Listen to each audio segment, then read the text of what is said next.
There once was a man who had an old van, and he got himself stuck in the sand. Getting out of this pinch would have been such a cinch if only he had him a winch. He thought to himself, if next time there's no help, I will need to unstuck myself. So he followed his zeal to a Black Friday deal, and he got him a winch at a steal. He looked at his bumper and he started to wonder, where would he put the big clunker?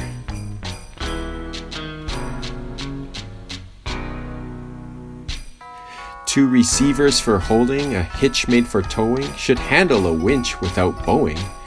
And something to mount on, to bolt the winch down on, something real strong he could count on. So he took off the caps, stuck in bars with a tap, and said, yeah, something like that. His plan was to bend the plate in the middle, to raise the winch higher, just by a little. A vertical plate in the front would support it, so when the winch pulls, it won't get distorted.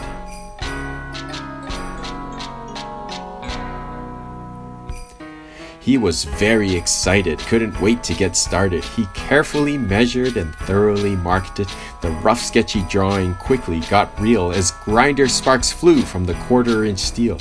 To make the bends needed to shape the design, it had to be scored so it bend on the line. Leveraging many long bars and clamps, he bent the great plate with the strength of a champ.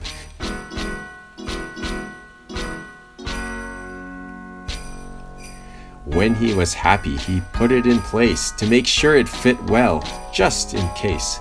Then he welded the grooves he had cut at each bend, making the steel plate strong once again. When he finished the welding, he saw something strange. The angles were wrong. They seemed to have changed. The welds on one side must have shrunk as they cooled. He should have foreseen that. He felt like a fool. But rather than starting all over again, he lowered his van on it, hoping it'd bend. He only just needed to fix it a tad, and fix it he did, which made him quite glad. The front plate was similar, just one thing was varied. It needed a hole for the rope and the fairlead. More scoring and bending and cutting and grinding. Goggles were worn to prevent any blinding.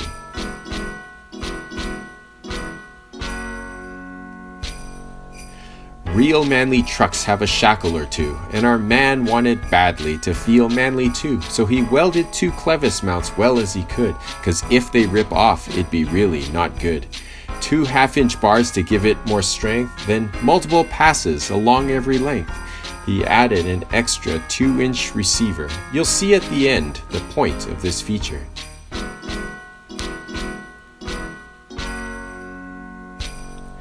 Then paint, spray paint on metal. Not very interesting, nothing too special. And try as he did to make it robust, he knew it would still eventually rust. It originally came with a roll of steel cable, but snapping steel cable can often be fatal. When tensions are high, the danger's no joke, so he pulled it all out to put in some rope.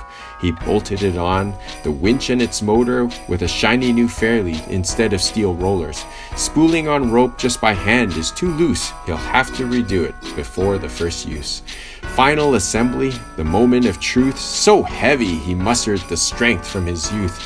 Battery connected, the wiring's right, half-inch bolts torqued nice and tight.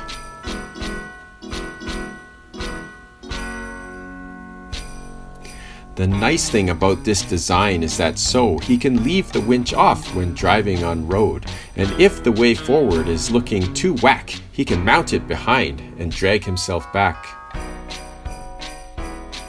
What's next? You've guessed it, the hill's gonna test it. Will the winch be able to best it? With minimal skill, it was quite a good thrill, watching it crawl up the hill. It worked out awesome, wasn't even a problem, pulling it up from the bottom. As strong as 10 men, with the winch he can fend, the man's set to go wheeling again.